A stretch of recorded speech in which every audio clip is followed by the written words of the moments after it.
Morning, children. I hope all of you are happy and fine. I think all of you enjoyed the holidays very much. Anyway, let's move on to our today's class. Are you ready?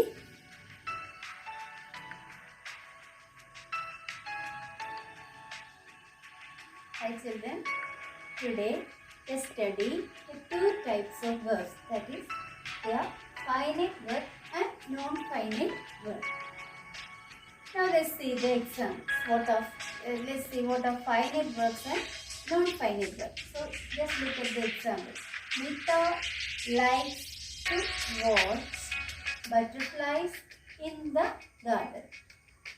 Here, which is the main verb? Here it is likes. Likes is the verb. And you know, since Mita is only singular, this verb is written as likes. If it is plural, then it is like. When the sentence is when the situation is in past, then we can use like. Understand? So this is the main verb, and it is changing according to the number of the subject and also according to the time, that means present or past. So such verbs are known as finite verb, the verb that changes according to the number of the subject or the time of the action. Then that is known as finite. This can be used here if it is Nita and Renu, then it is that verb become like. And if the sentence is in past tense, if the situation is in past tense, then we can use like. So this verb can change according to the number and also time. Such verbs are known as finite verb. And the next one is, I like to walk on the wet grass. Just think about to walk. To walk. This to walk, can you identify the tense of to walk? No, we can't identify the tense of the this one, to and walk. And after to, we can use only the V1 form of the verb and root form of the verb.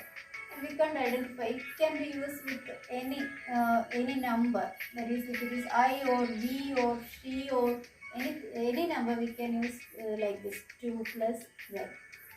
And it never changes according to the number. Number of the noun, and it never changes according to the time, that is present or past tense. Such verbs are known as, there is no change, only 2 plus root form of the verb. Such type of verbs are known as non-finite verb. Non-finite verb. That means finite verbs are changing. It is always changing according to the number and time, and that is finite verb. But non-finite verb, they are not changing according to the number and time. Is it clear to you? Let's see the different kinds of non-finite verbs. They are infinitives.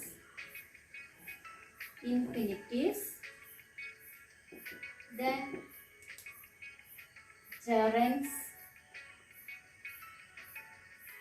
and one more, that is participles.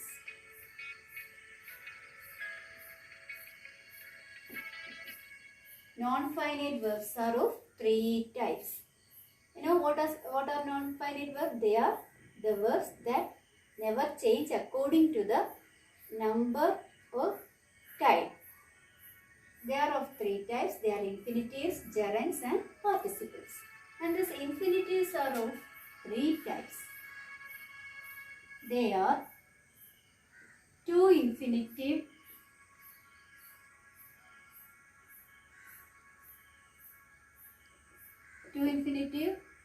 bare infinitive and split infinitive. These infinitives are of three types. They are to infinitive, bare infinitive and split infinitive. In this lesson we need to study only to infinitive. Now let's see, another one is gerunds. Gerund means it is a verbal noun. Verb is used as noun. Verb is doing the function of a noun. That is gerunds. This gerund is otherwise known as verbal noun. And next one is participles. Participles are of three types. They are present participle, past participle and perfect participle.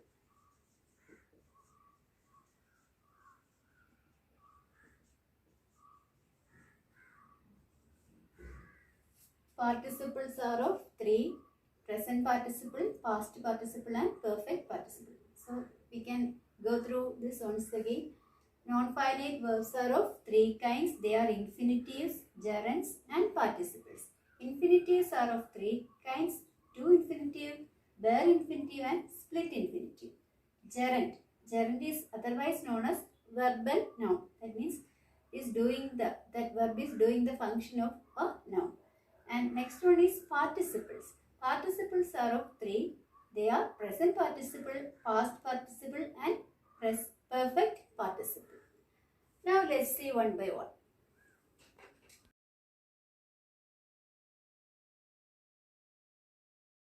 Now let's see the examples of infinitives. See, Anu likes to sing. Here, to sing. This one is the example of to infinitive. Why? Because it is used as the object of the main verb likes. And here you can see to plus root form of the verb. And that is why this is to infinitive.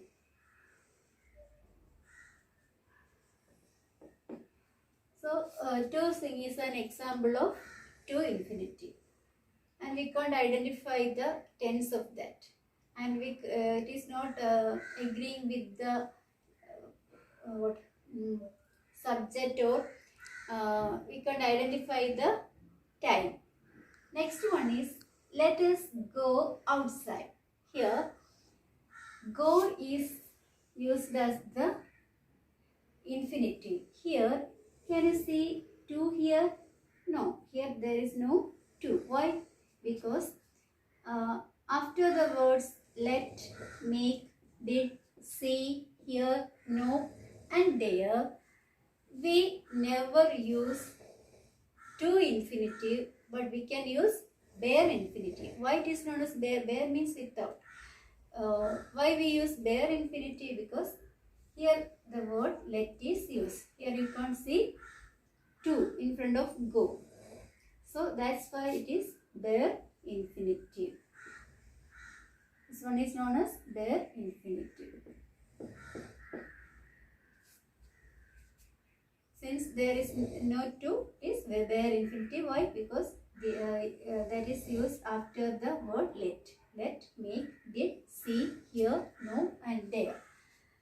You can't see, you can't use to. You can use only infinitive. Infinitive is there the verb never changes. It is the root form of the verb is only used as infinitive. Okay, so we studied two types of infinitives here: to infinitive and bare infinitive. Now let's see how to replace infinitive as subject with it. That is, start with it. Example: to plant a tree on your birthday is a good practice. So this is the sentence: to plant a tree on your birthday is a good practice. How will you change that to, how will you change it with introductory it? That means you have to begin with it. So we can change it as, it is a good practice to plant a tree on your birthday. It is a good practice to plant a tree on your birthday. Now you see the exercise D, their first question. It's already done there.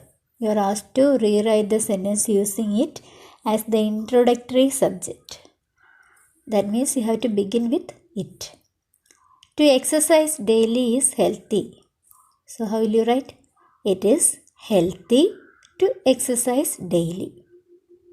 You need not add any special word, or only you have to add it. No other special word. Okay, so it is healthy to exercise daily. Like that you have to write the remaining questions. Now let's see how to join sentences using to. So two sentences are given. See example, the girl was tired, she could not walk farther. Here the girl was tired is one sentence, she could not walk farther is another sentence. So when we join using to, it becomes one sentence. Let's see, the girl was too tired to walk farther. The girl was too tired to walk farther. There you need not write she could not. Instead, you just write to walk farther. Next example. It was very cold. I could not go out. So when we join using to, you have to write this way. It was too cold. Instead of very, you have to use too. It was too cold for me to go out. It was too cold. Then you add for me to go out. One example given in the exercise E. The frame was very heavy. We could not carry it. The frame was too heavy for us to carry it. The frame was too heavy for us to carry it. Same way, you have to do the remaining questions in that exercise. Now let's see how to use enough plus the infinitive. Means enough plus to infinitive. Example, Arun is not strong. He cannot lift the heavy box. So here also two sentences. When we join with enough plus to infinity, it will be like this. Arun is not strong enough to lift the heavy box. Arun is not strong enough to lift the heavy box. Next example, the policeman was not quick. He could not catch the thief. So when we join using enough plus 2, then to infinity, it will be like this. The policeman was not quick enough to catch the thief. The policeman was not quick enough to catch the thief. Next one, in one example in exercise F. Ajay is not cunning. He cannot see through his friend's tricks. Answer, Ajay is not cunning enough to see through his friend's tricks. Ajay is not cunning enough to see through his friend's tricks. So like this, we have to join enough plus to infinity in the other questions in exercise F. Your today's activity is exercise A to E, that is given in page number 27 to 13, your grammar text, Grammar B. I hope all of you enjoyed today's class. If you have any doubt, contact me. So till we meet in the next class, bye.